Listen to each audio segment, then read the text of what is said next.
Une fois, il y avait un bûcheron avec 2 enfants et leur belle-mère. Le nom du garçon était Ansel, et le nom de la fille était Gretel. Ils vivaient si mal que parfois, il n'y avait même plus rien à manger. Et puis un soir, il se coucha dans son lit, se demandant comment nourrir davantage les enfants. Sa femme lui a conseillé d'avoir des enfants dans la forêt, d'allumer un feu, de donner un morceau de pain à chacun et de les laisser là. Tous les 4 ne meurent pas de faim. Mais le bûcheron n'était pas d'accord. Et jusque-là, sa femme l'a persuadé qu'il était finalement d'accord. Et les enfants, à cause de la faim, ne pouvaient pas dormir non plus et ont entendu tout ce que leur belle-mère disait à leur père. Et quand les parents se sont endormis, Ansel s'est secrètement précipité hors de la maison. La lune brillait et les pierres blanches brillaient comme des pièces de monnaie. Ansel en a empoché autant qu'il pouvait. Puis il est rentré chez lui et les enfants sont allés se coucher. Le matin, la belle-mère est venue vers les enfants, leur a donné à chacun un morceau de pain, et ils sont tous allés ensemble dans la forêt. Sur le chemin, Ansel a jeté des pierres blanches une à une. Quand ils sont arrivés à la clairière, mon père a commencé à allumer un feu. Il a ordonné aux enfants de s'asseoir près du feu et de s'assurer qu'ils ne s'éteignent pas, pendant qu'eux et leur belle-mère iraient chercher plus de bois de chauffage. Ils s'assirent, fatigués, et s'endormirent. Quand les enfants se sont réveillés, c'était une nuit noire tout autour.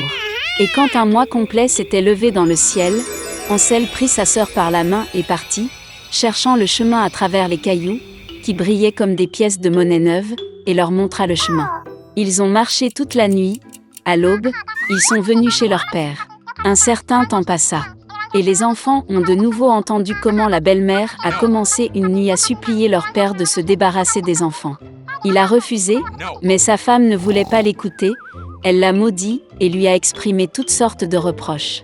Lorsque les parents se sont endormis, Ansel, comme la dernière fois, a voulu ramasser des pierres, mais sa belle-mère a verrouillé la porte et le garçon n'a pas pu quitter la maison. Tôt le matin, les enfants ont reçu un morceau de pain chacun, encore moins que la fois précédente. Sur le chemin de la forêt, Ansel déchiqueta son morceau dans sa poche et jeta les miettes par terre. La belle-mère les a emmenés encore plus loin dans la forêt. Encore une fois, un grand feu a été allumé et le père a ordonné aux enfants de regarder le feu pendant qu'eux et leur belle-mère coupaient encore du bois. À l'heure du déjeuner, Gretel partagea son morceau de pain avec Ansel. Et ils se sont endormis. Nous nous sommes réveillés lorsque la nuit noire est tombée. Et puis un mois est arrivé, et ils se sont réunis sur leur chemin, mais ils n'ont pas pu trouver une seule miette, parce que des milliers d'oiseaux flottants dans la forêt avaient depuis longtemps mangé ces miettes. Les enfants ont donc marché très longtemps, mais ils ne pouvaient pas sortir de la forêt. Soudain, la route les a conduits à la cabane. En s'approchant, les enfants ont vu que la maison était entièrement faite de pain et de biscuits, et que les fenêtres étaient en sucre pur. Ansel tendit la main et cassa un morceau du toit, tandis que Gretel s'approcha de la fenêtre et commença à ronger ses fenêtres. Et puis la porte de la hutte s'est ouverte en grand, et la vieille femme est sortie, appuyée sur une béquille. Ansel et Gretel avaient tellement peur qu'ils ont même laissé tomber leurs friandises de leurs mains. Et la vieille femme a été gentille et les a invités à sa hutte. Il y avait déjà de la nourriture abondante sur la table, du lait, des biscuits, des pommes et des noix. Après le dîner, la vieille femme fit 2 lits propres pour les enfants, et Ansel et sa sœur pensèrent qu'il était au paradis. Mais la vieille femme prétendait seulement être affectueuse, mais en fait c'était une méchante sorcière, qui construisit sa cabane à pain dans ce but afin d'attirer les enfants.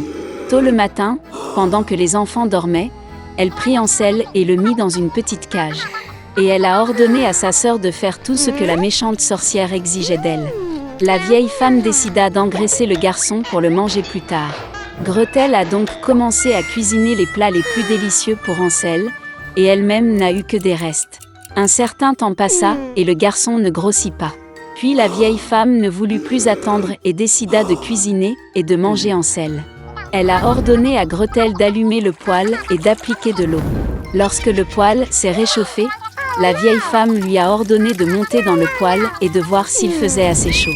Elle a donc voulu pousser la fille dans le feu et la faire cuire. Mais Gretel savait ce qu'elle pensait. Elle a dit qu'elle ne savait pas comment y entrer et a demandé à la sorcière de se montrer. La vieille femme s'est fâchée et est montée dans le four. Puis Gretel la poussa et fit claquer le volet derrière la sorcière. Waouh! Comme la vieille femme hurlait alors. Gretel, quant à lui, se précipita vers Hansel et ouvrit la cage. Après avoir libéré leur frère, ils sont allés dans la chambre de la sorcière, dans laquelle il y avait des boîtes de perles et de pierres précieuses dans tous les coins, en ont rempli leurs poches et sont rentrés chez eux. Pendant plusieurs jours, les enfants cherchaient le chemin du retour. La forêt leur parut de plus en plus familière, et enfin ils virent au loin la maison de leur père. Comme il était heureux de voir ses enfants vivants, Hansel et Gretel versèrent sur le sol toutes les perles et pierres précieuses qu'il avait prises à la sorcière. Il n'y avait pas besoin de penser à la nourriture. Et ils ont commencé à vivre et à se réjouir. Et le père a chassé la méchante belle-mère de la maison. Voué par le destin à mener une vie trépidante, Lemuel Gulliver repart pour un voyage à bord du navire Adventure 2 mois après son retour chez lui. Mais dès que le navire a franchi le détroit de Madagascar, une tempête l'a rattrapé. De fortes rafales de vent ont transporté le navire vers une terre inconnue. Lorsque les marins ont vu la terre, ils ont décidé de l'inspecter et de collecter de l'eau douce. Gulliver descendit sur le rivage avec les marins, et l'équipage se dispersa à travers l'île. Ne trouvant pas d'eau, Gulliver décida de retourner sur le rivage. Mais dès qu'il s'est approché de l'océan, il a vu que les marins l'avaient abandonné. Il s'éloignait à toute voile de l'énorme géant qui les chassait. Effrayé, Gulliver se précipita à l'intérieur de l'île. Il a couru vers un champ d'orge avec d'énormes oreilles et s'est rendu compte qu'il était au pays des géants. Gulliver s'assit pour se reposer.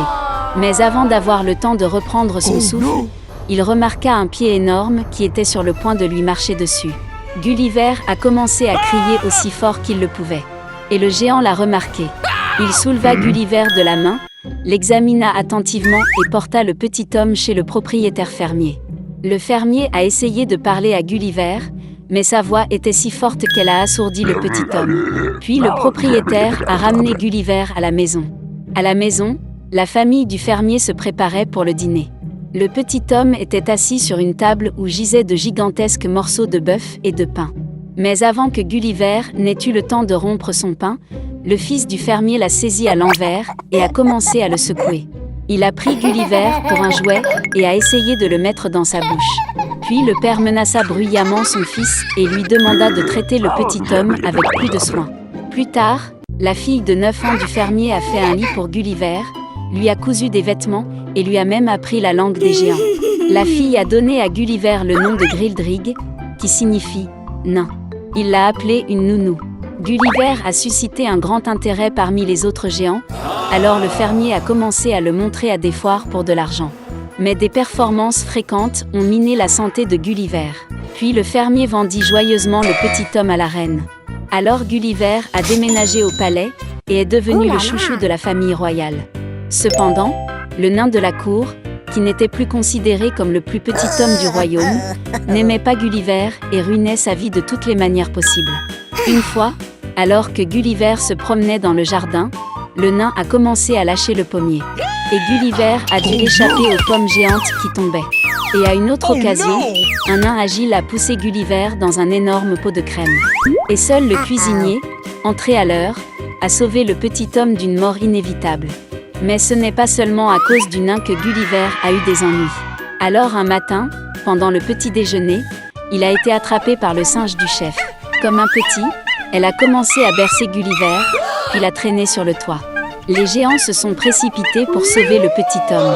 Et dès qu'ils sont montés sur le toit, le singe a jeté Gulliver. Heureusement, il a réussi à attraper les bardeaux et a été sauvé en toute sécurité. En général, la vie de Gulliver dans le royaume était heureuse. Il accompagnait souvent la reine dans ses voyages. Ils lui ont même fabriqué une boîte de voyage spéciale. Et une fois, lors d'un autre voyage de ce genre, le serviteur a apporté la boîte avec Gulliver à la mer pour que le petit homme puisse profiter de l'air frais. Mais alors une ombre a commencé à clignoter sur la tête de Gulliver. Un aigle de mer survolant a remarqué une croix dans une boîte.